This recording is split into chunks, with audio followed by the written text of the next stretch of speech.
जय हिंद। आज हम लोग इस वीडियो में जानेंगे अगला चैप्टर शुड हैव के बारे में, जिसको हम लोग हिंदी में बोलते हैं पास होना चाहिए।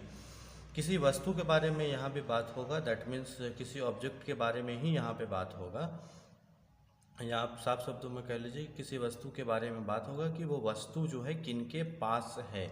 तो यहाँ पे प्लेस का बात नहीं आएगा, यहाँ पे आएगा कि पर्टिकुलर पर्सन का नाम आएगा, या फिर पर्सन की जगह में अगर ही सी दे वी यू ये सब जो भी आता है उसके विषय में अगर बात होता हो तो उसके हिसाब से ही हम लोग उसको यूज़ करेंगे और समझेंगे कि कहाँ पे पास होना चाहिए, लाइन कैसे बनेगा, और यूज ऑफ शुड हैव उसका यूज यहाँ पे हम लोग देखेंगे।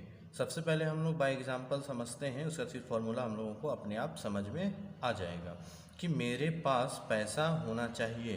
तो पास होना चाहिए, पास होना चाहिए नाम का या फिर यूज जिस लाइन में भी हुआ हो, जैसे मेरे पास पैसा होना चाहिए, रोहन के पास कार होना चाहिए, मेरी दीदी के पास एक कंप्यूटर होना चाहिए, या फिर यहाँ पे हमेशा ध्यान दीजिए कि पार्टिकुलर पर्सन के बारे में यहाँ पे बात हो, ना कि प्लेस के बारे में बात हो। जैसे कि मेरे घर में एक कार होना चाहिए, तो यहाँ पे ये लाइन नहीं बनेगा। यहाँ पे पार्टिकुलर पर्सन के बारे में ही बात होना चाहिए। फिर जैसे कि मेरे पास पैसा होना चाहिए हो गया, उसके बाद फिर हो जाएगा कि मेरे पापा के पास पेशेंस होना चाहिए, सहन शक्ति जिसको बोलते हैं हिंदी में, उसको इंग्लिश में पेशेंस। तो मेरे पापा के पास पेशेंस होना चाहिए। तो इस तरह का हम सबसे पहला एग्जांपल लेते हैं कि मेरे पास पैसा होना चाहिए। तो यहाँ पे देखिए कि पास होना चाहिए, ये तीनों वर्ड यूज़ हो रहा है। देखिए पास होना चाहिए, तब हम लोग इस फॉर्मूला से हम लोग इस लाइन को ईजिली बना सकते हैं। एक चीज़ भी अगर छूट गया तो हम लोग इस फॉर्मूला को यूज़ नहीं करेंगे, करना भी होगा तो दूसरा फॉर्मूला इसके लिए अवेलेबल है। अगर ये तीनों चीज़ इस लाइन पे अगर आ रहा है कि पास होना चाहिए, तो ही हम लोग शुड हैव से बना सकते हैं। अगर नहीं है तीनों का तीनों चीज़, तो हम लोग दूसरा फार्मूला से इसको हम लोग सॉल्व करने का कोशिश करेंगे। तो सबसे पहले हम लोग देखेंगे कि मेरे पास पैसा होना चाहिए। तो इसका हम हमेशा समझा चुके हैं कि कोई भी लाइन का चार तरह से हम लोग कोई भी लाइन को हम लोग सॉल्व करेंगे। कोई भी लाइन जो होता है उसका चार तरह से हम लोग उस लाइन को बना सकते हैं। जैसे कि असेटिव, जो कि सकारात्मक वाक्य होता है असेटिव, जिसमें कहीं पे भी यहाँ पे देखिएगा नहीं का प्रयोग कहीं पे भी नहीं हुआ है और ना ही क्या का प्रयोग हुआ है, तो हम लोग इसको आसानी से असेटिव बोल सकते हैं, क्योंकि यहाँ पे कहीं पे भी नहीं का प्रयोग और ना ही कहीं पे क्या का प्रयोग किया गया है, कहीं पे नहीं है। तो इसलिए ये सकारात्मक लाइन हो गया, असेटिव हो गया। तो हम लोग फॉर्मूला नंबर 1 से क्लियर करेंगे। तो सबसे पहले डिमांड आया है एस का, मतलब इसका फुल फॉर्म हो गया सब्जेक्ट, किसके विषय में बात हो रहा, तो मेरे पास पैसा होना चाहिए। किसके पास पैसा होना चाहिए, तो मेरे पास। तो हो जाएगा सब्जेक्ट के स्थान पे लिखेंगे आई, उसके बाद फिर शुड हैव है, तो हो गया शुड लिखेंगे हम लोग यहाँ पे शुड। उसके बाद फिर चूज़ करेंगे, देखिए यहाँ पे हैव और हैज़ दोनों हैं। तो यहाँ पे सबसे पहले हम बता चुके हैं आपको कि एक रहा तो उसमें हम लोग हैज़ का उपयोग करेंगे। यहाँ पे हम लिख दे रहे हैं, देख लीजिएगा आप कहाँ, यहाँ पे लिख देते हैं कि नोट लिख दे रहे हैं पहले हम, यहाँ पे देख लीजिए कि ही सी या फिर सिंगल नेम जो भी हो, सिंगल नेम जो भी रहा उसके साथ हमेशा हम लोग यूज़ करेंगे हैज़ का उपयोग करेंगे। क्या चीज़ का यूज़ करेंगे, हैज़ का। ही सी या फिर सिंगल नेम जो भी हो गया, राम श्याम सीता गीता जो भी हो गया, उसके साथ हमेशा हम लोग हैज़ का उपयोग करेंगे। उसके बाद जहाँ पे भी आई यू वी दे इस तरह का जो भी एक से अधिक जहाँ पे भी आया उसमें हम लोग हमेशा हैव का उपयोग करेंगे।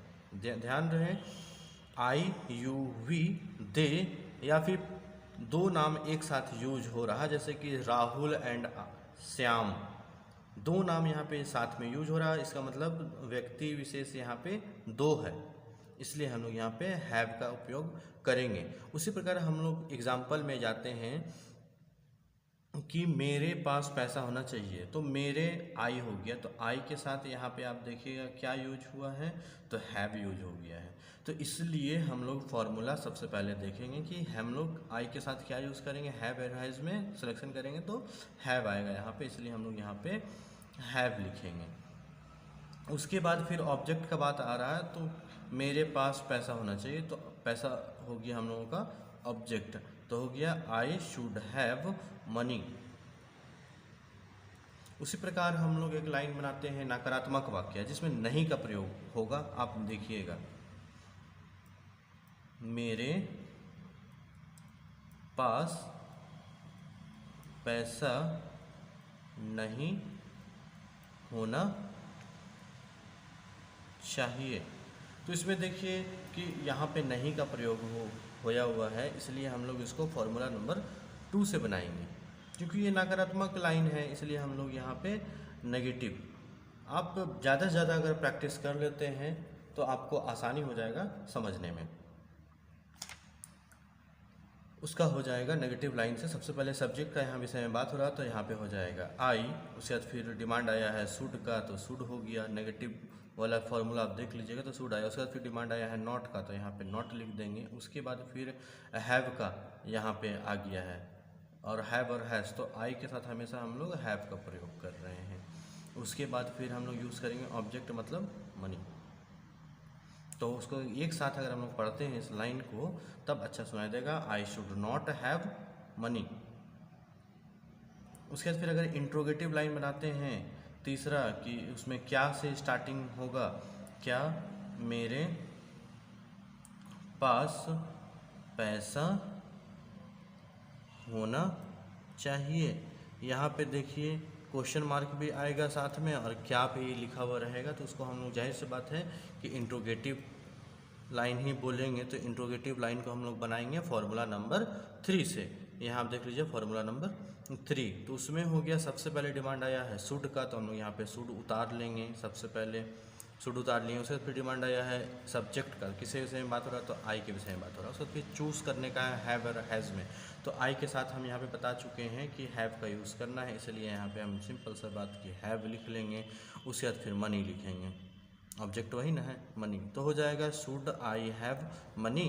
उसके बाद फिर क्वेश्चन मार्क आ जाएगा। उसके बाद हम यहाँ पे बता रहे हैं चौथा कि यहाँ पे नहीं और क्या का दोनों का उपयोग होगा, तो हो गया क्या मेरे पास पैसा नहीं होना चाहिए।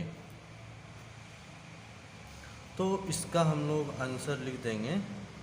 यहाँ पे देखिए क्या का भी प्रयोग किया गया है और यहाँ पे नहीं का भी प्रयोग किया गया है। तो हम लोग जाहिर सी बात है कि जहाँ पे क्या किसी एक लाइन में क्या का प्रयोग और नहीं का प्रयोग दोनों एक साथ होता है, तो उस लाइन को हम लोग बोलते हैं इंट्रोगेटिव प्लस नेगेटिव। तो कोई भी वीडियो में मेरा देखिएगा कि इंट्रोगेटिव प्लस नेगेटिव हमेशा हम लोग चौथा लाइन पे ही रखते हैं। तो उसका हो जाएगा अकॉर्डिंग टू फॉर्मूला। सबसे पहले फॉर्मूला आप देख लीजिएगा, उसको आप देखिएगा तो सबसे पहले शुड का डिमांड आया है तो यहाँ पे शुड लिख लीजिएगा। उसके फिर नॉट का डिमांड आया है तो नॉट लिख लीजिएगा। सब्जेक्ट किसके विषय में बात हो रहा है तो आई लिख दीजिएगा, क्योंकि आई के विषय में बात हो रहा है। उसके फिर हैव और हैज़ का सिलेक्शन करना है तो आई के साथ हम लोगों को हैव लगाना है। देख लीजिए आप, आई के साथ हमेशा हम लोगों को हैव लगाना है, तो आई के साथ हैव लगा दिए। उसके फिर ऑब्जेक्ट में हो गया मनी। जब फॉर्मूला में फिट कर लिए उसके बाद आपको पढ़ करके देखना है कि सही है कि नहीं है। तो जाहिर सी बात है कि अगर अकॉर्डिंग टू फॉर्मूला अगर बनाइएगा तो आप 100% आप सही ही बनाइएगा। तो उसका हो गया should not I have money. इस पेज में हम लोग जानेंगे एग्जाम्पल नंबर 2, जैसे कि रोहन के पास पेन होना चाहिए। तो हो जाएगा रोहन जो है सिंगल पर्सन है, इसलिए आपको हम ध्यान दिलाना चाहेंगे कि रोहन सिंगल पर्सन है और हैव और हैज़ में चूज़ करने का था। ये आपके स्क्रीन में एक फ़ोटो आता होगा, उसमें आप देख लीजिएगा, फार्मूला का जो फ़ोटो आता होगा उसमें देख लीजिएगा कि हैव और हैज़ का उपयोग कहाँ पे करना है। तो ही सी इट के साथ हैज़ का प्रयोग करना है और आई यू वी के साथ हैव का प्रयोग करना है और सिंगल नेम के साथ हैज़ का प्रयोग करना है। तो यहाँ पे आप देख लीजिएगा रोहन सिंगल नाम है इसलिए हैज़ का प्रयोग करेंगे। तो अकॉर्डिंग टू फॉर्मूला अगर हम लोग बनाते हैं यहाँ पे नहीं का प्रयोग और क्या का प्रयोग नहीं है इसलिए एसेटिव हो गया। तो हम लोग इस लाइन को क्लियर करना चाहेंगे, करते हैं। देखिए हो जाएगा, फॉर्मूला आप देखते रहिएगा, लिख लीजिएगा तब समझ में आएगा। शुड यहाँ पे आ जाएगा रोहन,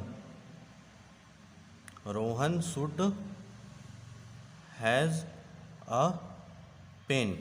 उसी प्रकार अगर हम लोग नेगेटिव बनाएंगे तो हो जाएगा Rohan should not has a pen.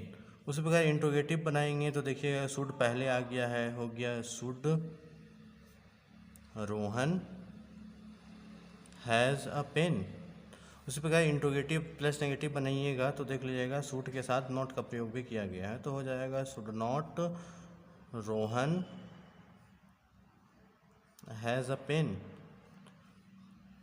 तो इसी प्रकार आप एग्जाम्पल बहुत तरह का ले सकते हैं। तीसरा एग्जाम्पल ले लीजिए कि सीता के पास गीता होना चाहिए, या फिर अब हो जाएगा आपका गरीबों के पास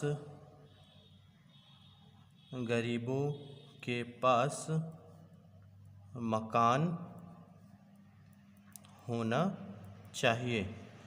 उसके बाद फिर यहाँ पे हो जाएगा कि सलमान खान के पास BMW कार होना चाहिए। तो ज़्यादा से ज़्यादा अगर आप प्रैक्टिस करते हैं तो उम्मीद करते हैं कि ज़्यादा से ज़्यादा आप सीख पाइएगा। इसी प्रकार आप ज़्यादा से ज़्यादा एग्ज़ाम्पल ले करके आप कम से कम 50 से 60 एग्ज़ाम्पल ले करके आप इसको सॉल्व कीजिए। उम्मीद करते हैं कि आपको अच्छा तरीक़ा से समझ आ जाएगा। ज़्यादा से ज़्यादा इस वीडियो को शेयर कीजिए, लाइक कीजिए।